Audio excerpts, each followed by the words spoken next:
Man atslēgas iedeva 9 stāvu māju rajonā. Es saku, bet kas man ir jādara? Nu, ko lietas to dari? Nebija nevienreiz lietojamo šķirču, nevienreiz lietojamo instrumentu. No vatas matračiem mēs esam pārgājuši uz pretizgulējumu matračiem. Nu, tā bija pavisam cita situācija, arī pacienti citādāki. Kas ir, manuprāt, pats svarīgākais un vislabākās atmiņas? Man ir par cilvēkiem, ar kuriem man ir bijis gods strādāt kopā. Satraukums. Es neatceros, ka man būtu bijis. Tas bija jaunības maksimālisms. Es to varu, es to daru.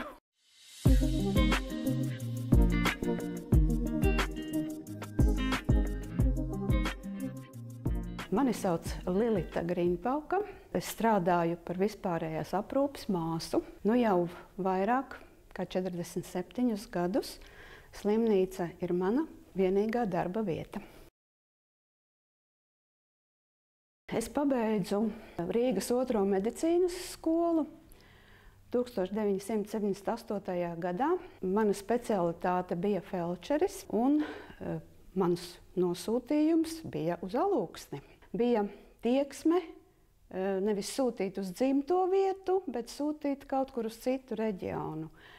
Bija tikai viena vieta iedalīta, tā paveicās manai kolēģei, bet beigās gājām, lūdzamies, varbūt, ka vēl ir arī otra vieta, un tad piekrita, un es dabūju arī to otro vietu, kas bija paredzēta Ventspilī. Pirmā darba vieta ir ātrā palīdzība, kas atradās tur Rāds laukumā.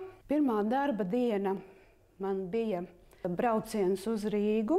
Bija regulāri jābrauc uz Rīgu, jāved gan pacienti, gan jābrauc pēc analīzēm. Nu, dažādi darbiņi tur bija jāveic. Un atbraucot no Rīgas, darbs turpinājās, par cik maiņa bija 24 stundas. Un tad sākām braukt izsaukumos.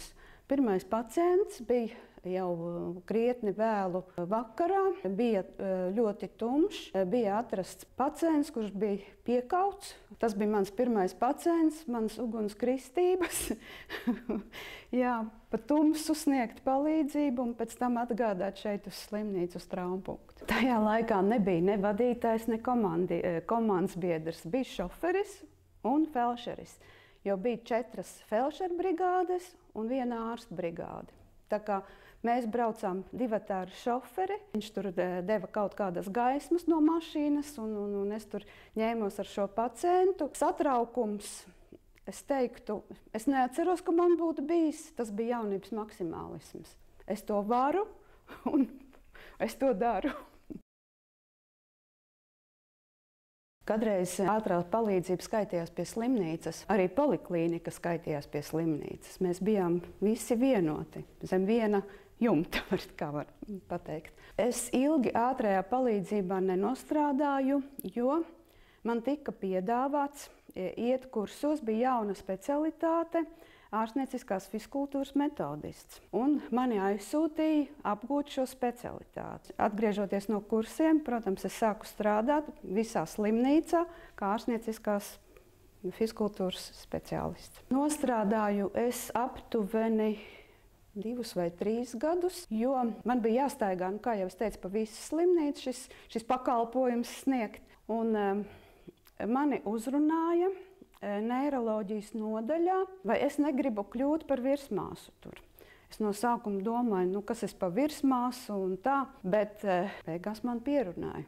No 83. gada es sāku strādāt kā nodaļas virsmāsa. Mums bija apvienotā nodaļa, neiroloģijā un acu nodaļa ar 60 gultas vietām. Tad, kad es sāku strādāt par nodaļas virsmāsu, mums bija nodaļas vadītāja doktore Grugule. Viņa bija acu ārsts, viņa bija kolosāla nodaļas vadītāja. Mēs strādājam kā cimds ar roku. Tā kā paldies doktorei Grugulei. Varbūt tās ir saknes ieliktas manai tālākai, teiksim, karjerai vai augšupējai. Bet jā, liels paldies viņai. Atnācu uz darbu, biju priecīga, kad man visi darbinieki ir darbā. Jo mēdz būt arī, ka kāds vienkārši neieradās darbā. Ir bijis arī tāda lieta, ka es esmu bijusi viena, saslimuši cilvēki, un tad es gaidu, kad atnāks man nomainīt tikai vakarā, veikusi gan māsiņas, gan virsmāsas, gan pārsienāmās māsas, gan sterilizācijas māsas, visus pienākumus, jo mums bija arī operācijas zāle, un tur notika acu operācijas. Aptieka bija šeit, tur, kur tagad ir viesumāja. Mums bija jānāk, lai saņemtu medikamentus uz aptieku šeit, jānes grozi ar rokām, kur bija stikla pudeles ar sterīliem šķīdumiem. Bija labi, ka bija kāds spēcīgāks pacients, kurš kādreiz nāca palīgā atnest. Mums nebija transports, kas atved medikamentus. Bet neskatoties uz to, strādājam, viss notikās. Tas bija 96. gads. 1996. gads. Kad mani izsauca slimnīca administrācija, Zaķa kungs un Daudzes kungs uz pārunām, es biju ļoti satraukusies, es nevarēju saprast, kas ir noticis, vai ir kaut kāda problēma nodaļā vai kas. Un viņi man piedāvāja šo amatu. Es no sākuma vispār biju tā kā šokā neliela. Un teicu, kāpēc es? Varbūt kāds cits to darbu var darīt. Jo man tīri labi patika arī darbs nodaļā. Bet man tā kā pārliecināja nedaudz. Nu, un tad es teicu, labi, es pamēģināšu. Un tā darba pārņemšana bija tāda varbūt pavisam dīvaina. Iepriekšējā galvenā māsa man atslēgas iedeva 9 stāvu māju rajonā un teica, te ir atslēgas. Es saku, bet kas man ir jādara? Nu, ko lietas to dari? Tā es pieņēmu šo darbu.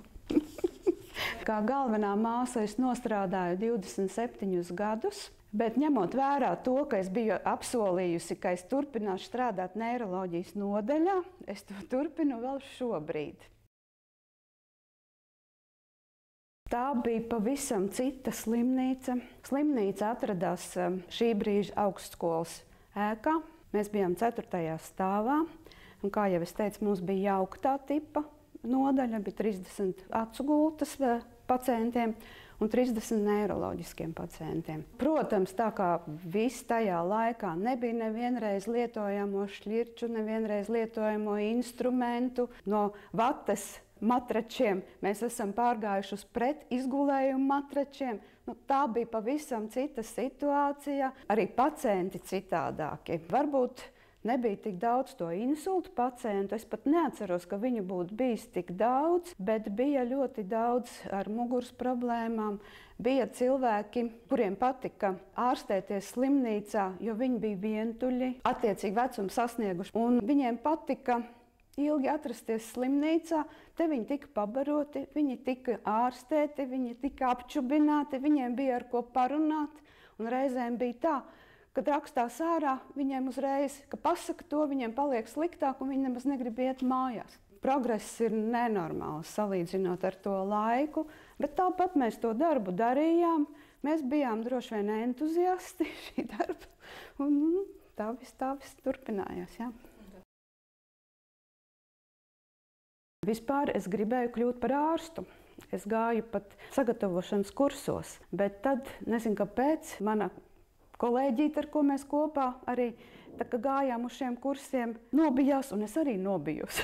Un tāpēc mēs aizgājām uz felšeriem. Nu, tas ir tā kā ārsta palīgs šīs dienas, tā kā tuvāk tai profesijai. Bet par māsu, nē, man nav bijis tā, ka man nav paticis. Nu, droši vien tāpēc jau es te arī esmu nostrādājusi. Ne tikai vienā tajā specialitātē es esmu izbaudījusi daudz ko, var teikt. Nu, arī kā sociālais darbinieks es iegūtu tādu izglītību un es sapratu, ka tas darbs ir ļoti, ļoti saistīts ar medicīnu un ka to nevar atraut vienu no otra un ka mediķiem ir jārisina ļoti daudz šīs sociālās problēmas.